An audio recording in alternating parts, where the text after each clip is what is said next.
안녕하세요. 톡톡 증산도 시즌2 진행을 맡은 임희양 포정입니다. 전희수 소사님과 하민석 포정님 자리에 모셨습니다. 안녕하세요. 안녕하세요. 네, 이번 시간에는 활관법 중 제5법인 천지공사에 대해 알아보고자 하는데요. 천지공사 하면 용어부터가 생소한 분들이 많을 텐데요. 수호사님께서 천지공사가 무엇인지 먼저 말씀해 주시면 좋을 것 같습니다. 네, 세상에서 상제님 진리를 처음 만나시는 분들은 그 천지공사라고 하는 이 말씀이 너무나 생소하니까 무슨 세상에 건설공사냐 뭐 이런 우스갯소리로 질문을 하는 사람들도 있습니다. 네. 그래서 가장 원론적으로 상제님께서 이 천지공사에 대해서 정의하신 도전의 말씀을 먼저 살펴보도록 하겠습니다. 도전 5편 1장에 보시면 상제님께서 선천개벽 이래로 상극의 운에 갇혀 살아온 묻생명의 원과 한을 풀어주시고 후천 5만 년 지상 선경세계를 세워 온 인류를 생명의 길로 인도하시니 이것이 곧 인존 상제님으로서 9년 동안 동방의 조선 땅에서 집행하신 천지공사라, 이런 말씀이 있습니다. 이 천지공사는 이 3개의 대권을 주시하시는 상제님께서 이 선천 말대, 가을 개벽을 앞두고 선천 말대를 살아가는 이 인류와 신명들을 구원하시기 위해서 1901년부터 1909년까지 이 신명세계에 저희들은 이제 신도로서 짜셨다 이렇게 표현하는데, 신명세계에 짜시고 그리고 앞으로 다가오는 가을 우주의 이 통일 문명에 대한 그런 청사진이다 이렇게 얘기할 수 있겠습니다. 또 그 통일 문명으로 가는 그 새 역사를 여는 이정표다 이렇게 정의할 수 있습니다. 그래서 이 천지공사로서 선천 5만 년 동안 이 상극의 세상에서 쌓여온 인간과 신명들의 원한을 끌으시고 또 선천 역사의 뿌리가 되는 그런 문명의 진액들을 전부 다 뽑아 모으셔서 후천 조화 성경이라는 새 세상을 설계하신 그것이 이 상제님의 천지공사다 이렇게 말씀드릴 수 있겠습니다. 네, 천지공사는 상계님께서 우주의 통치자로서 처음 사용하신 용어인데요. 그래서인지 그 천지공사라고 하면 수호사님께서도 아까 말씀하셨듯이 무슨 건설공사 하는 거냐고 이렇게 물어보는 분들이 간혹 계시더라고요. 포정님, 천지공사란 무엇인지 다시 한 번 더 이렇게 설명해 주시면 좋을 것 같습니다. 그래서 상제님께서는 나의 일은 천지를 개벽함이니 곧 천지공사니라 이렇게 말씀하셨는데, 그 천지공사의 글자 뜻 하나하나를 풀어보면 하늘천이고요, 땅지고 공별된 공자의 일사자인데, 그러니까 공사라는 언어를 우리 선조들이 썼던 언어인데, 그게 원래 뜻이 뭐냐면 옛날에는 이제 관원이 이제 백성의 송사를 듣고서 그 뜻을 모아서 공정하게 판결을 내리던 거니까 그 앞에 천지가 붙었으니까 뭐냐면 천지의 일을 판결하시는 건데, 그 판결의 주체가 어떻게 되는 거냐면 우주의 주제자이신 상제님께서 천상 신명계와 인간 역사를 심판하는 판관이 되셔가지고 천지 부모의 뜻이 이제 가을철에 성취될 수 있도록 선천 상극 세상을 완전히 틀을 뜯어 고쳐가지고 새 세상의 기틀을 짜는 거니까, 뜯어 고친다는 개념에서는 건설공사랑도 통하는 거긴 하지만 이게 굉장히 인류 운명을 놓고 놀라운 이야기를 하신 것이고요. 그러니까 증산도가 아니면 들을 수 없는 뉴스토리가 이제 천지공사 파트에서 전개가 되는 거고, 결국 이게 가을 우주의 그 통일 문명의 이제 설계도 청사진이 되는 거라서 이 천지공사를 알아야 후천 가을 생활 그 세상의 그 생활 문화를 총체적으로 통찰할 수 있다는 거죠. 그래서 천지공사 세계로 들어와야 증산 상제님이 진짜 과연 우주의 그 주제자시구나 하는 그 위격까지도 이제 깨닫게 되는 게 있습니다. 그러면 상계님께서 가을 개벽기를 맞아서 인간으로 강세하신 목적이 천지공사를 집행하는 것이라고도 할 수 있겠군요. 네, 그렇습니다. 이 천지의 주관자, 대우주를 주관하시는 그런 분이 아니라면 과연 이런 천지, 하늘과 땅을 개벽한다, 이것은 하늘과 땅을 뜯어 고친다는 이런 말씀이기도 하지 않습니까? 그래서 이 천지공사라고 하는 이런 언어를 통해서 이 도의 주제자인 상제님이 누구신가라고 하는 이런 위격에 대한 것도 우리가 가늠을 할 수 있다고 생각을 합니다. 그래서 오직 이 삼계대권을 주재하시는 이 주재자만이 쓰실 수 있는 그런 언어라고 할 수가 있겠습니다. 그리고 이 삼계대권을 주재하신다는 것은 모든 신명을 통제할 수 있는 권한을 가진 이 절대자만이 이 천지, 하늘과 땅을 뜯어 고칠 수 있다라는 말씀과도 일맥상통한다고 생각을 합니다. 그래서 상제님께서는 이 천지공사를 보실 때 신축년 이후로는 내가 친히 다스리느니라는 이런 말씀을 하셨습니다. 상제님께서 신축년에 이제 천지공사를 시작하셨다는 말씀이지 않습니까? 그래서 신축년 이후로 천지공사를 보신 신축년 이후로는 이 상제님의 친정 시대가 열렸다 이렇게 볼 수 있겠습니다. 그래서 바야흐로 이 우주 역사는 상제님께서 친정을 시작하신 그것을 분기점으로 그 이전과 이후는 완전히 이제 역사의 판도가 달라진 것이라고 볼 수 있습니다. 그래서 이 상제님께서는 이 친정 시대를 여셨는데 천상이 아닌 지상에서 여셨다는 거예요. 이게 정말로 이제 큰 네. 의미가 있고 또 역사 속에 그 지상에서 여시려고 하셨으니까 상제님께서 이 역사 속에 한 그 인간으로 이제 강세하셨던 거죠. 그리고 이제 이 상제님께서 이 비로소 가을 우주 정치 시대의 개막을 이제 선포하심으로써 이 천지공사는 이 인류 역사의 최대의 사건으로 자리매김하게 된 것이다 이렇게 볼 수 있습니다. 그래서 이 병든 천지와 인간 세계를 개벽하신 이 상제님의 이 천지공사는 인류 역사의 전대미문의 그런 사건이다. 그래서 상제님의 이런 그 천지 개벽 공사에 대한 말씀으로 그 질문을 마무리하면 도전 2편 42장에는 이제 온 천하가 대개벽기를 맞이하였느니라. 내가 혼란키 짝이 없는 말대의 천지를 뜯어 고쳐 새 세상을 열고 비겁에 빠진 인간과 신명을 널리 건져 각기 안정을 누리게 하리니 이것이 곧 천지 개벽이라. 이런 말씀이 있습니다. 그래서 이 천지공사에 대한 통찰이 좀 필요한데, 그러니까 전통적으로 이제 신에 대한 인식이 천지를 창조하신 분을 이제 신이라고 하는데, 상제님께서는 이 우주 주재하시면서 이제 천지를 개조하신 거죠. 사실 창조보다 개조가 더 어려운 겁니다. 안 좋은 습관이 안 들어있는 사람을 그냥 가르치는 건 쉬운데 이미 나쁜 습성이 있는 사람을 그걸 고치려고 하다 보니까 혼란스러운 과정은 필요한 거죠. 그러니까 바로잡는 과정에서 그 응급실에서 환자 치료하는데 열 나가지고 이제 항생제를 주고 해열제를 썼는데 환자들도 불평을 호소하는 게 뭐냐면 약이 들어갔는데 왜 더 아프냐, 왜 열이 더 오르냐. 그거는 약이 들어가니까 이제 백혈구랑 균이 싸우면서 더 중간 과정에서는 더 부대낄 수가 있거든요. 그 통증의 정점을 찍고 나서 이제 꺾이는 건데 그 과정에서 이제 그냥 세속 사람들은 세상의 혼란함만 보고 상제님 오셔도 별거 없다라고 말할 수는 있는데, 여기서 우리가 주목해야 되는 건 뭐냐면 지금까지 우리가 살아온 이제 선천 봄 여름 세상이라는 것이 상극의 세상이었다는 거가 중요합니다.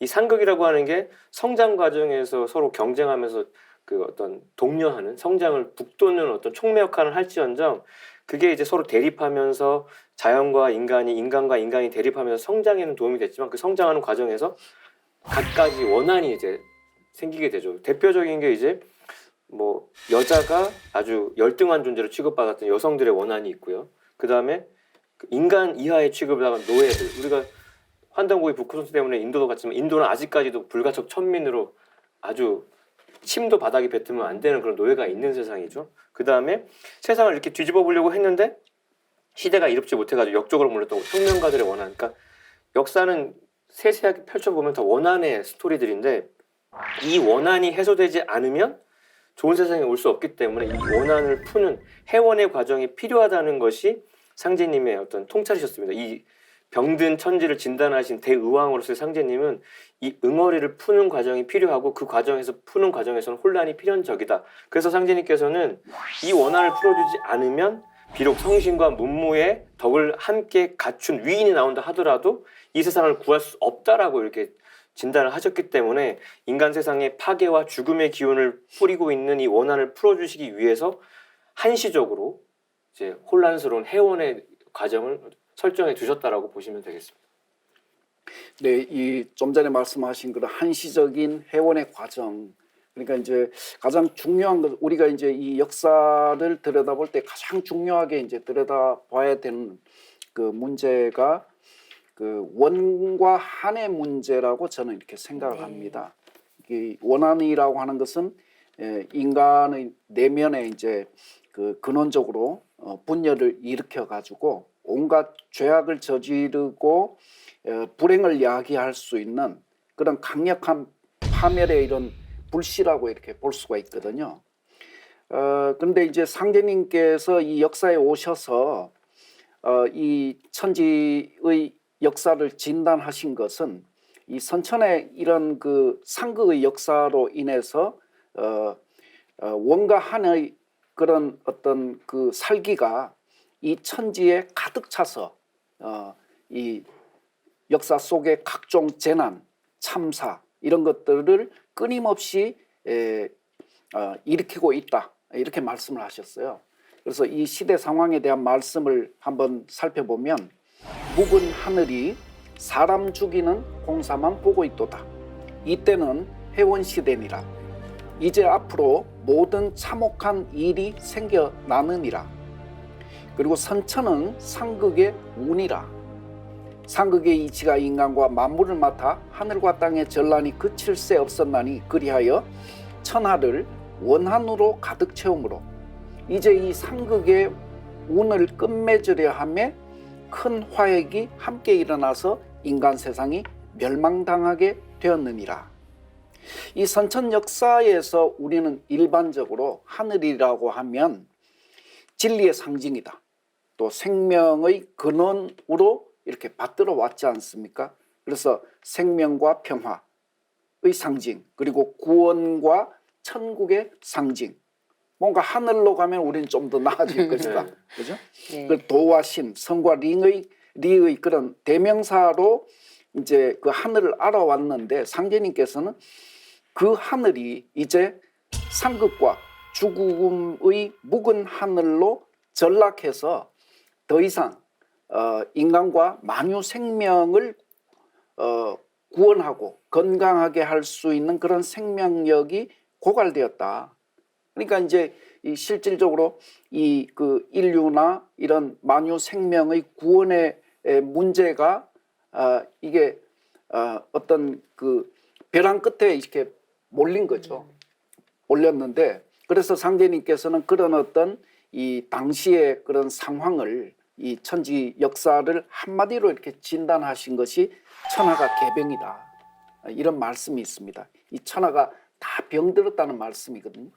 그 상제님 말씀에는 이제 온 천하가 큰 병이 들었나니 내가 삼계 대권을 주재하여 조화로서 천지를 개벽하고 불로장생의 선경을 건설하려 하노라. 나는 옥황상제니라. 이런 말씀이 있습니다.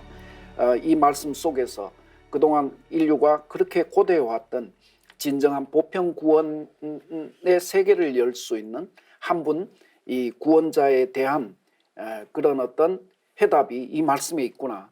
이런 것을 시청자 여러분들께서도 공감하시리라고 이렇게 생각을 합니다. 그래서 아까 삼계대권이라는 언어가 조금 생소하시니까 그 삼계라고 하는 것은 천계, 지계, 인계 바꿔서 얘기하면 하늘과 땅과 인간 이 세 영역을 얘기하는 것입니다. 그래서 하늘은 구체적으로 대우주 천체와 그 대우주 천체의 공간의 내면에는 소구주가 또 있거든요. 그걸 신명세계, 신도세계라고 얘기를 합니다. 그런 어떤 천계 그리고 이제 이 병든 천지를 뜯어고치고 비겁에 빠진 신명과 인간을 널리 건져 가을철 새 우주를 여시는 통치자 하나님의 무량한 권능 천계, 지계, 인계의 이런 병든 천지를 뜯어고쳐서 이제 이런 신명과 인간을 온전히 구원하시는 통치자의 그 권능을 또 삼게 됐건이라고 이렇게 얘기를 하는 것입니다. 자, 이렇게 이제 질문에 대한 답을 마무리하겠습니다. 네.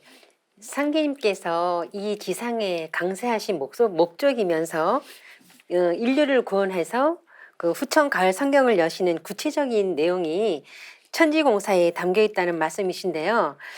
이런 질문을 하시는 분들도 계시더라고요. 아무리 하나님이라고 해도 어떻게 인류의 미래 역사를 설계할 수 있느냐 이렇게 말씀하시는 분들이 계시거든요.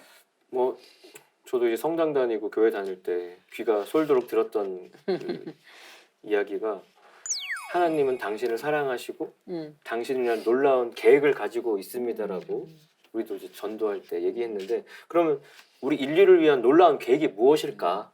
막연하게 계획 타령은 해왔는데 그게 뚜껑을 열어봤더니 증산후 진리 노른자인 천지공사에 들어있는 거죠. 그럼 이 천지공사라고 하는 것이 어떠한 원리로 구성되는지를 알아야 하나님의 그 놀라운 계획도 이제 우리가 만날 수 있는데, 일단 이 우주를 다스리시는 상제님의 돈을 관통하는 세 가지 기본 요소가 있습니다. 그게 바로 이와 신과 산대, 입법과 신도와 인사라고 하는 거. 근데 이 세 가지 주제는 동서양 종교 철학 과학이 추구해온 진리 구성의 핵심 요소이기도 하거든요. 그래서 이 세 요소를 바탕으로 인간 역사가 구성이 되는 겁니다.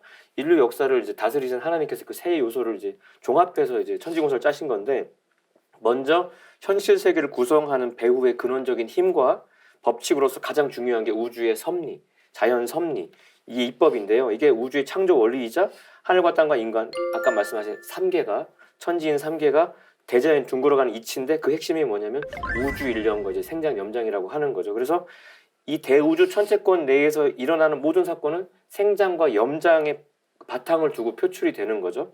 따라서 역사의 목적이나 어떤 기본 틀을 알려고 하면은 먼저 이 우주 입법에 관통을 해야 됩니다. 그래서 입법 세계가 하나님의 이제 정신 세계가 되는 거라서, 그래서 인류가 이룩한 오늘날의 첨단 과학 문명도 잘 들여다보면은 인간의 역사라고 하는 것이 자연 속에 깃들어 있는 이치를 이렇게 딱 찾아내 가지고 그 신비의 문을 여는 끝없는 과정이 이제 과학 문명의 역사고 인류의 역사인데, 인간이 이제 자연 질서를 깨닫고 그것을 생활에 응용한 만큼 문명이 이 길을 누릴 수 있게 되는 거거든요.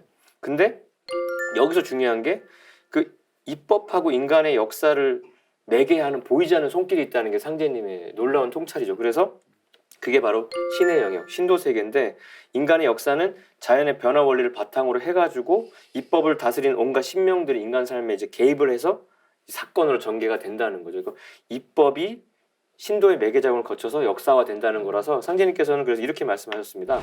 천하의 모든 사물은 하늘의 명이 있으므로 신도에서 신명이 먼저 짓나니 그 기운을 받아 사람이 비로소 행하게 되느니라 하셨고요. 천지개벽이 하나님의 존재 목적이고 그 천지공사의 핵심이라고 하셨는데, 천지개벽을 해도 신명이 없이는 안 되나니 신명이 들어야 무슨 일이 된다 이렇게 말씀하셨거든요. 그러니까 결국 최종적으로 인간의 손길을 통해서 펼쳐지는 인류 역사라고 하는 게 자연이라고 하는 천지의 품속에서 신명과 인간이 음양일체가 돼서 창출하는 이제 종합 예술인 겁니다. 그래서 우리나라가 이제 영화 산업이 발달해서 전 세계 영화제를 석권하는데, 결국 이신사의 틀을 그 영화 감독의 입장에서 바라보면은 그 시나리오 자체가 입법이죠.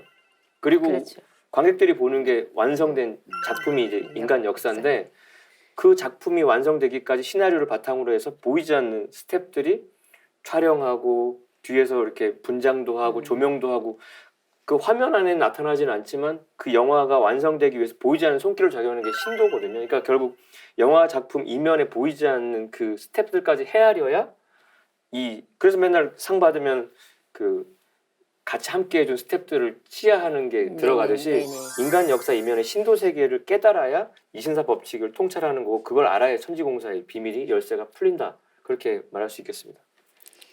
네, 반복된 말씀이지만은 조금 전에 이제 상세하게 잘 설명을 하셨잖아요. 그래서 천지공사 도수를 제대로 알려고 하면 반드시 신도 세계에 눈을 떠야 된다. 결론은 이 말씀이죠. 부연하자면 지금 우리는 이제 현대 문명을 구가하면서 살아가고 있지 않습니까? 하지만은 이 동서양을 막론하고 고대의 철인들은 이 누구나 대자연의 어떤 질서와 함께 그 속에 들어있는 그 신성을 추구하는 그런 삶을 살았습니다. 근데 이 인류 역사가 이제 근대로 들어오면서 서구의 그런 과학 문명이 발전하면서 이 과학 문명에서 이제 이성주의라는 칼을 이렇게 들고 인류 역사에서 또 인간의 생명 세계에서 신도 세계를 이제 단절시키고 추방시켜 버린 거예요. 그래서 이것이 이제 유물론으로만 흘러갔던 거죠. 그래서 진리 근본에서 보면 이 현대 문명은 이 신성을 잃어버리고 그리고 이성의 합리주의로만 기울어진 이 절름발이 문화다. 이렇게 정의할 수 있습니다. 그래서 상제님 진리는 그런 절름발이 문화가 아니라 이런 이 문화라고 하는 것은 유형의 문화와 무형의 문화가 있지 않습니까? 그 무형의 문화는 반드시 신도 세계가 복원이 되어야 그 무형의 어떤 문화가 제자리를 잡게 됩니다. 그래서 이 무형의 문화를 구성하는 그 신도 세계에 대한 눈을 떠야만 이 인류 미래를 상제님께서 설계하신 그 섭리를 이해하실 수가 있겠습니다.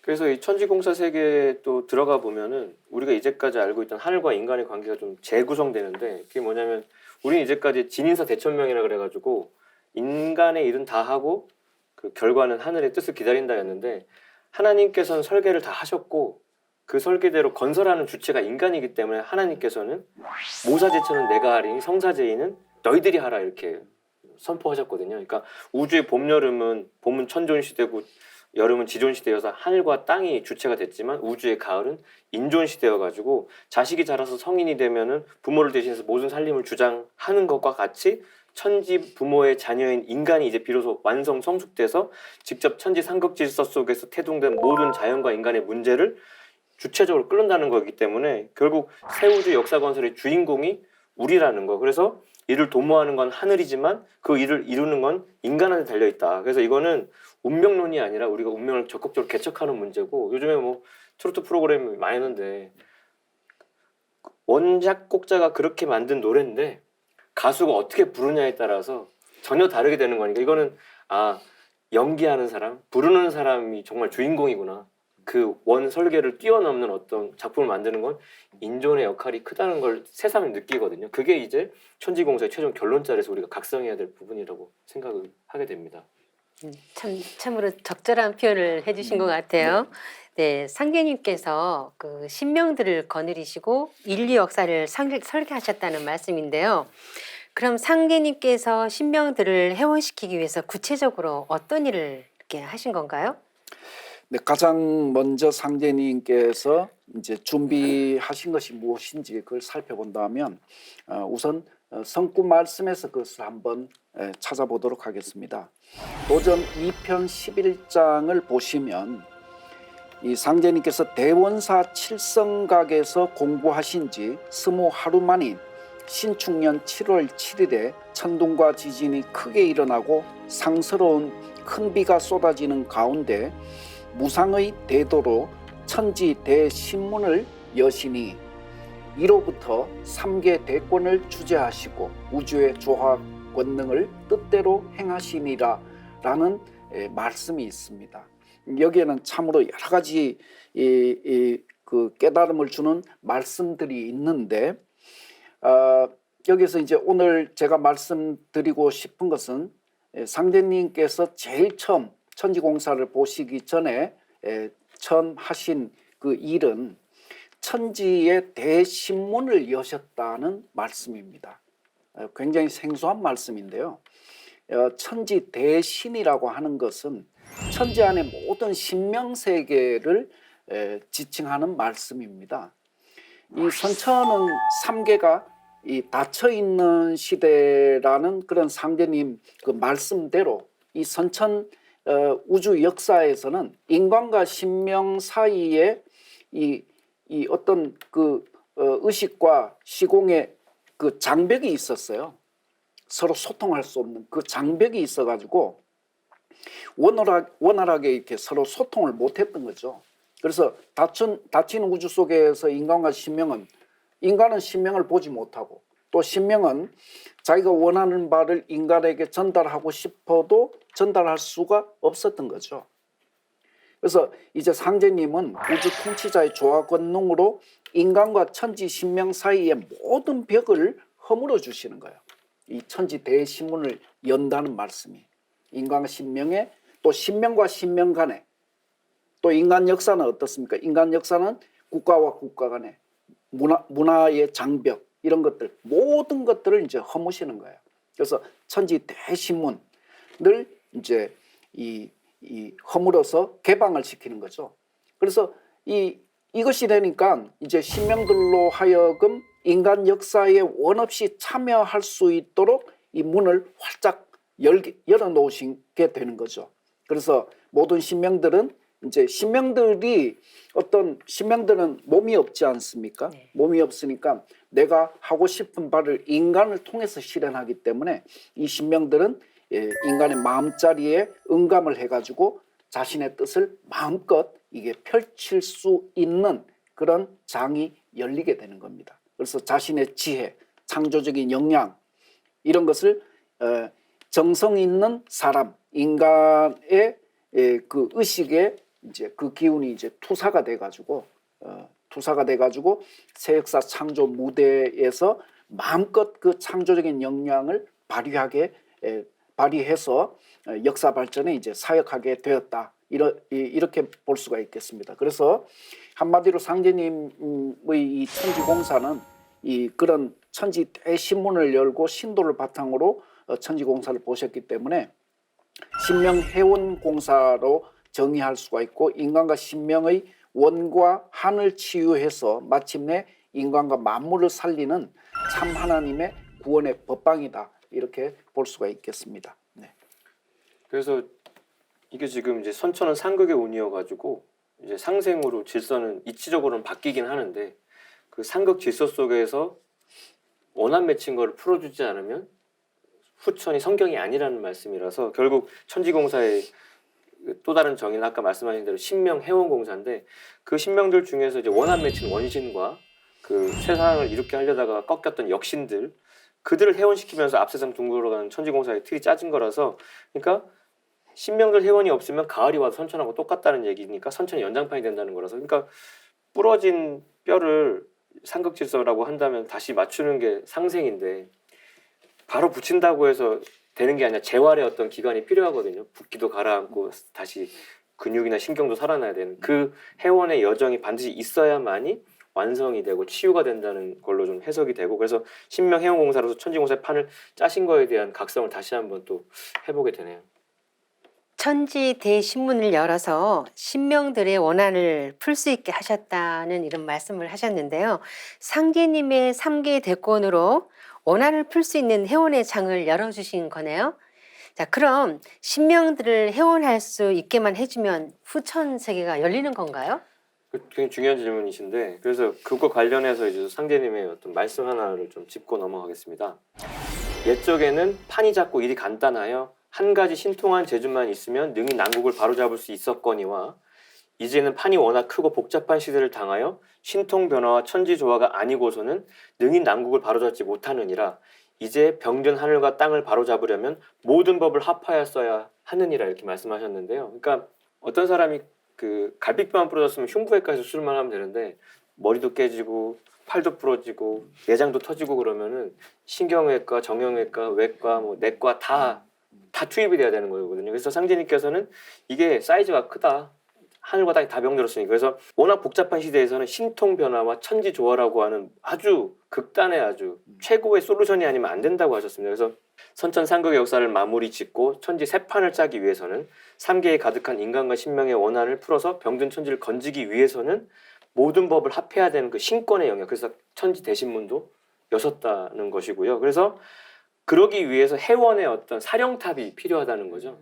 그러니까 여러 팀이 뛰려면 그 컨트롤 타워가 통제 관장하는 센터가 중요한데 그거를 상제님께서는 조화정부라고 표현하셨거든요. 그래서 조화정부라고 하는 것은 그러니까 변화의 상위 개념이 조화인데 모든 것을 이렇게 창조적 크리에이티브 체인지라고 해서 모든 것을 이렇게 기적을 일으키는 그 상위 개념으로 상제님의 천명을 받들어서 천지개벽공사의 전 과정을 기획하고 집행하는 이제 사령탑이죠. 중심 센터인데 거기에 이제 임명하는 신명들은 인간 세상에서의 공덕, 천상에서의 공덕에 따라서 걸맞는 자리를 잡게 하신 다음에 그들의 뜻을 수렴해서 그 선천의 그 원신들의 한, 역신들의 한을 끌어줄 수 있도록 민원을 다 받아들여가지고 새 역사 이정표를 아주 공의에 맞게 원한 없도록 짜셨고, 천지 신명들은 그 프로그램에 따라서 인간 삶과 역사에 투입이 돼가지고 그 타임 테이블에 맞게 하나씩 역사로 열어 나가시는 거죠. 그래서 이 조화정부에서는 지구의 대개벽 문제나 의식주 문제나 인간의 사소한 일상생활에 이르기까지 대소사를 전부 다 천상 조화정부의 손길 속에서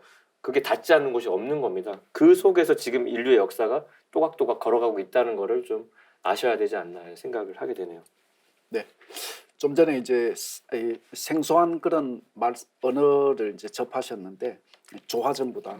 네. 조화정부는 이것은 뭐 이 신명통일정부다. 뭐 이런 식으로도 표현해 볼 수가 있겠습니다. 그리고 상제님 아까 전자에 저희들이 이렇게 대화를 할 때 상제님의 그 친정 시대가 열렸다. 그러니까 실제로 이 그 역사의 지금 이 시대는 우주의 그 비상계엄령 시기이기 때문에 과거 어떤 성자들의 가르침의 그런 도법만으로는 이 병난에 처해서 진멸지경에 빠져 있는 그 이 인간과 신명을 건질 수가 없는 거죠. 그러니까 이제 극약 처방을 하신 거거든요. 당신이 직접 역사에 이렇게 개입하신다는 거 아닙니까?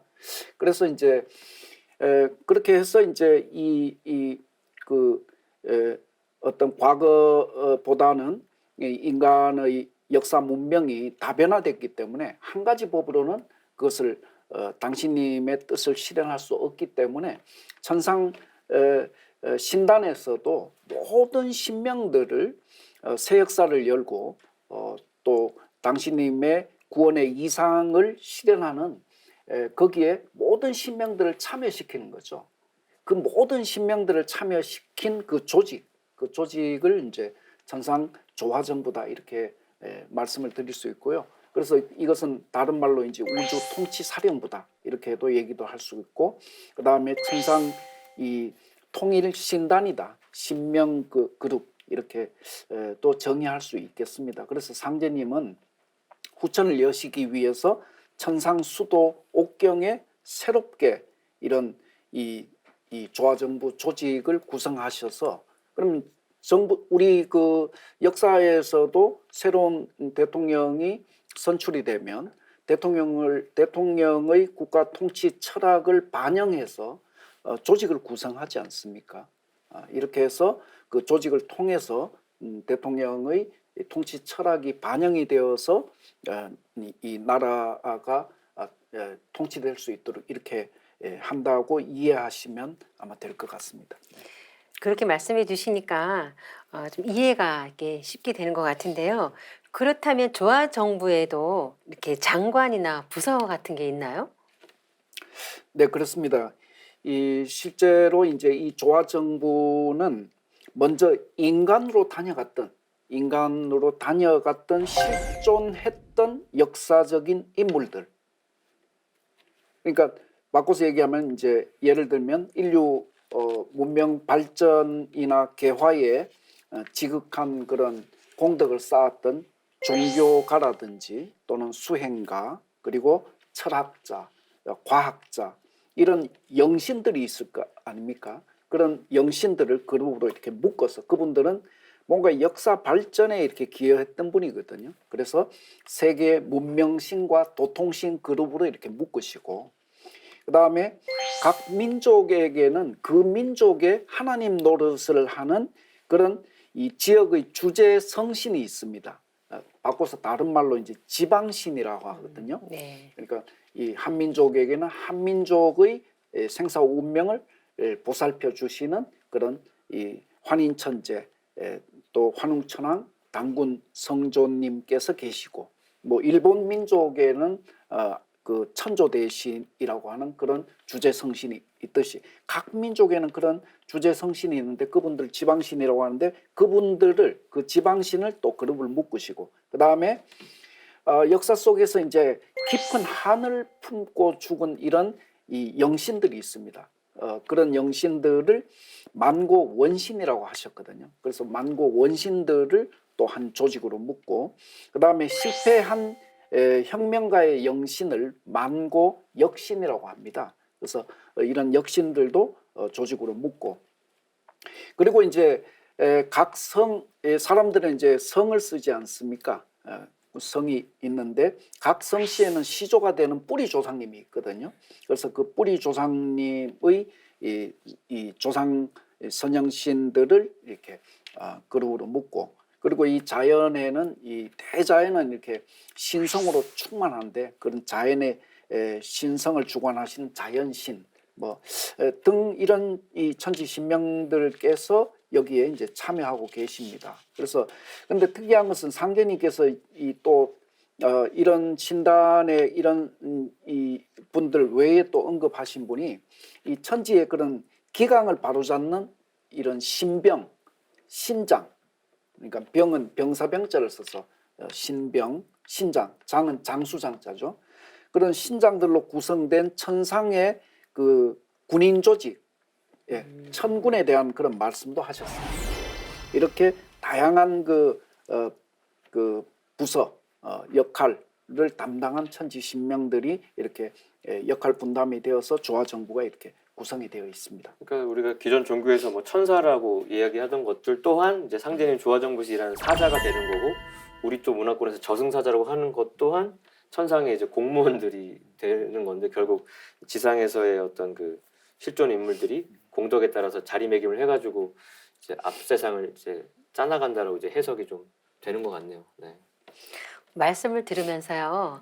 우리 인간계와 천상 신도 세계에 대한 그동안 이렇게 뭐 나름대로 알아왔던 그런 인식을 크게 바꿔야 되겠다는 생각이 듭니다.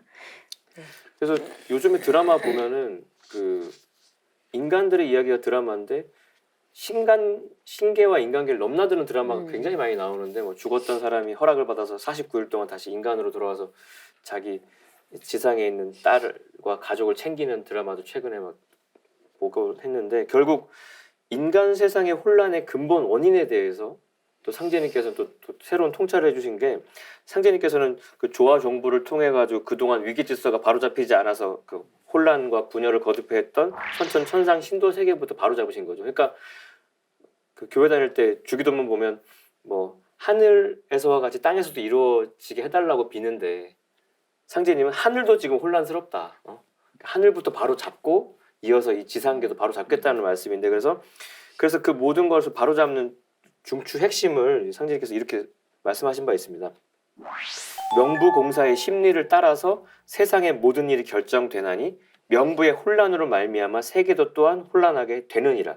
이에 상제님은 그 명부를 이제 정리를 하셔야 된다. 그러니까 인간의 생사 화복을 관장하는 명부가 인간과 신명의 명주를 심판하는 그 센터에서 인간의 탄생과 죽음의 시간대를 결정하는 그 천상의 법정 자체가 혼란하기 때문에 거기부터 바로 잡아야 된다. 명부의 혼란이 선천 인간 세상의 모든 혼란을 야기했다. 그러니까 판관들이 재판을 잘못해가지고 역사가 혼란됐으니까 거기부터 바로 그 인물들을 가르셨는데, 그래서 이건 하나님이 아니면 할 수 없는 말씀이 도전에 나오지 않습니까? 그래서 명부대왕을 막 새로 임명하신 말씀이 나오잖아요. 그래서 전명숙은 조선명부, 김일부는 청국명부, 최수는 일본명부, 이마두는 서양명부를 각기 주장케 하여 명부의 정리공사장으로 내리라 이렇게 하셔가지고 역사 속에 그 유명하신 분들이 우리나라는 그 전명숙 장군님, 동학의 그 정봉준 녹두장군께서 우리 명부를 주관하시는구나까지도 상제님의 어떤 진리권에서 우리가 각성을 하고 있지 않습니까? 그래서 굉장히 놀라운 소식이라고 저는 생각을 합니다.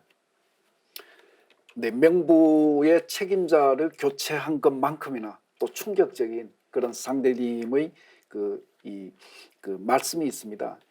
그 상대님께서는 그 명부 인간의 생사를 심판하는 그 이 책임자를 교체하셨는데, 또 이런 이 선천의 이 동서양의 이제 이 문명을 이끌어온 유교, 불교, 선교, 기독교 이런 이 문화 집단이 있지 않습니까?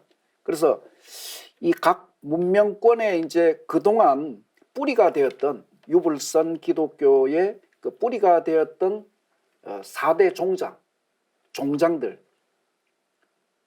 종장들을 교체하시는 이런 공사도 있습니다. 그래서 이 아버지 하나님으로서 3계 대권의 그런 통치자로서 그들의 기운을 모두 거두고 4대 종장을 각 문화권에서 앞으로 오는 후천 통일문화 개창에 지대한 공로를 세운 새로운 성자들로 교체해서 임명을 하셨습니다. 그 성구를 제가 한번 읽어드리면 4편 8장인데 도전.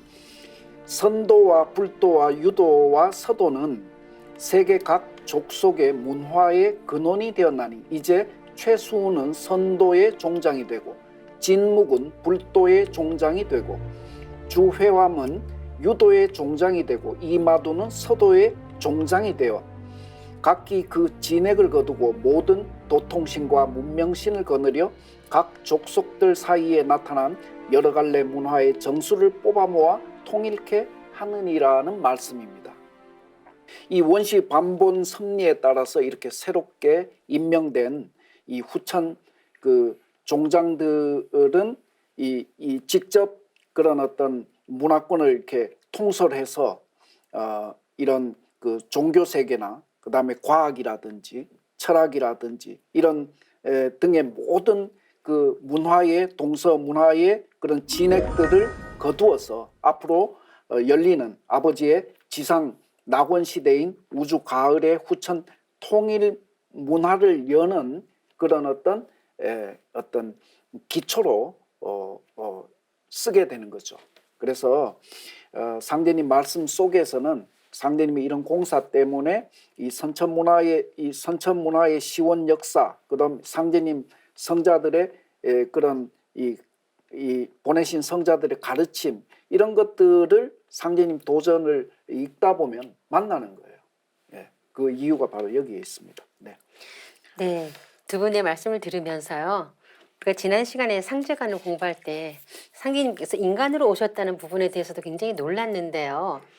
지금 이렇게 선천 종교의 종장들을 새로 교체했다는 것도 굉장히 놀라운 일 아닙니까? 근데 뭐 예를 들면 우리가 새 학기가 바뀌면 담임 선생님이 바뀌는 것처럼 그렇죠. 새 하늘 조화 정부가 바뀌면서 네. 종장들을 다시 선생님들을 바꾼 거 아닙니까? 네, 그죠? 네, 네. 예. 우리가 이런 거를 알면 이런 사실을 알면 굉장히 놀랍고 또 하나님이 인간으로 오신 거에 대한 인식도 달리 이렇게 볼 수 있지 않을까 싶은데요.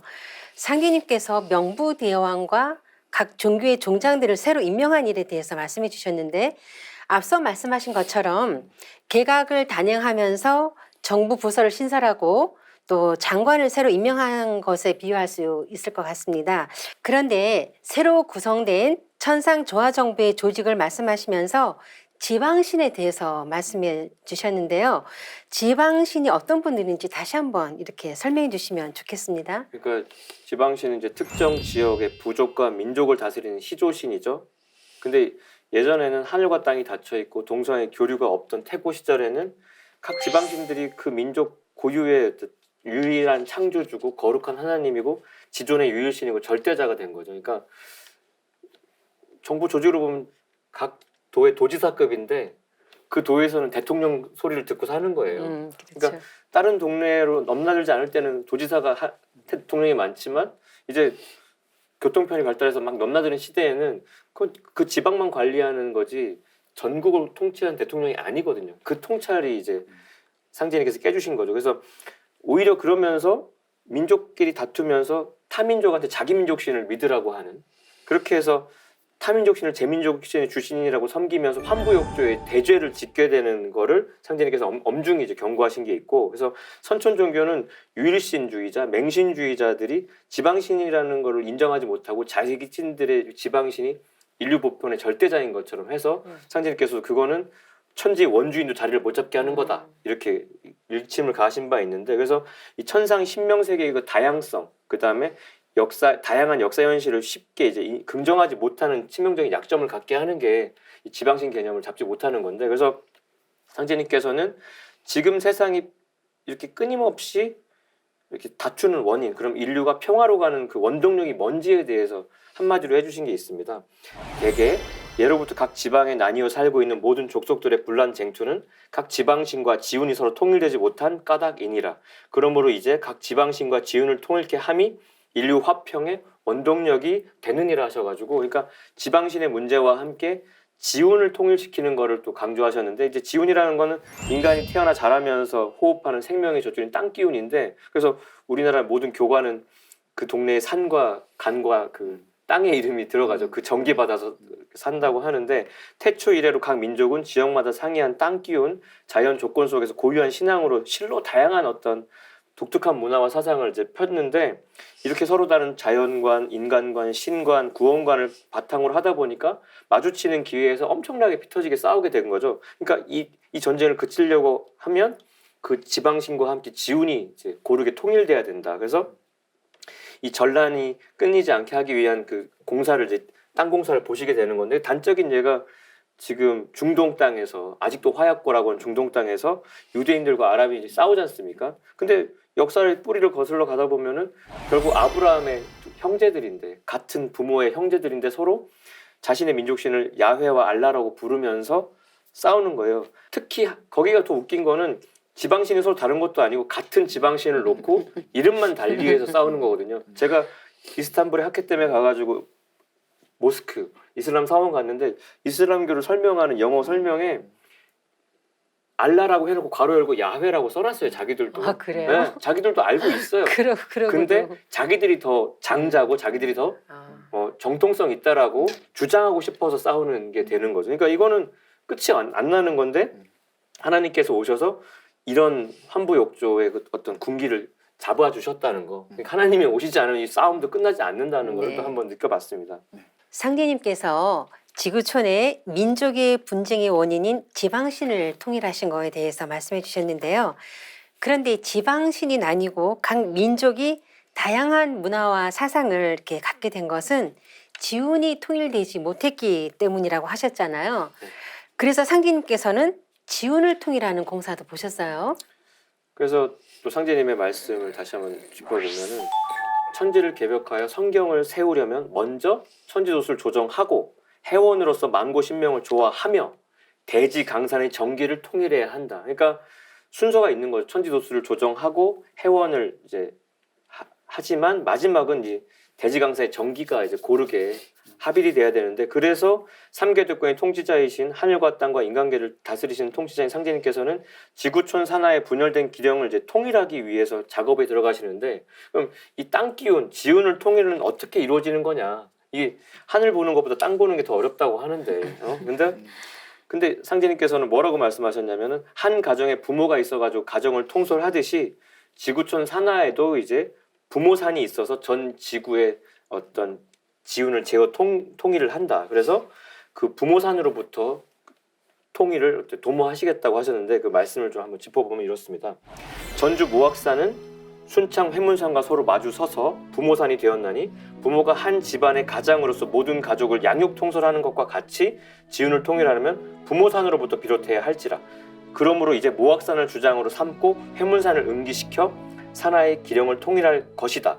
근데 여기서 중심이 되는 게 부모산 중에서도 어머니산인 모악산입니다. 가을 우주 문명의 어머니산인데, 후천은 음존 시대니까 아버지보다 집안의 주장이 되시는 분은 어머니인데, 후천에는 모악산으로부터 지구 전기 젖줄이 이제 세계로 뻗어 흐르는 거고요. 상제님께서는 이 지운 통일과 해원에 관련해서 또 이런 말씀하셨는데, 원래 인간 세상에서 하고 싶은 일을 하지 못하면 분통이 터져서 큰 병을 이루나니, 그러므로 이제 모든 일을 풀어놓아 각기 자유 행동에 맡기어 먼저 남법을 지은 뒤에 진법을 내리라. 상제님께서는 모든 이 신명과 인간의 원한을 풀고 욕구를 충족할 수 있도록 대략 100년이라는 남법 회원의 시간을 설정해 놓으시고서, 이 과정에서 엄청난 혼란을 동반은 하지만 하고 나면 궁극적으로 후천 통일 문명으로 딱 들어갈 수 있는 밑거름을 작용하도록 굉장히 치밀하게 짜셨습니다. 네, 좀 전에 이제 천지 부모산에 대한 말씀을 하셨는데, 그 천지 부모산의 그런 이 창조의 동력원, 이 동력원을 가지고 이제 후천을 여시는데, 실제로 이제 그 사역을 조금 더 이제 그 부모님의 그 이상을 세부적으로 이렇게 열릴 수 있도록 실현하는 그런 에너지를 가진 그런 사명당에 대한 그런 언급도 상제님께서는 하셨거든요. 근데 상제님께서는 이 사명당을 이제 오성위기, 호성예불, 군신봉조, 선녀직금 이렇게 말씀을 하셨는데요. 그래서 전체적으로 묶어서 보면 이 사명당이 전부 다 어디 있느냐 하면 한반도의 남쪽에 있는 거예요. 이게 이제 굉장히 중요한 문제인데 지구의 부모산도 이 한반도의 남쪽, 사명당도 한반도의 남쪽에 모여 있거든요. 이것은 어떤 천도의 비밀을 이렇게 간직하고 있냐 하면은 이 오직 감방의 지운을 받는 이 한민족의 상제 문화, 이 상제 문화로서 이 선천의 모든 고난과 비극을 말끔히 씻고 또 한국이 부천 세계 문화의 종주가 된다라고 하는 이런 두 가지의 의미가 이 말씀에 깃들어 있다 이렇게 볼 수 있겠습니다.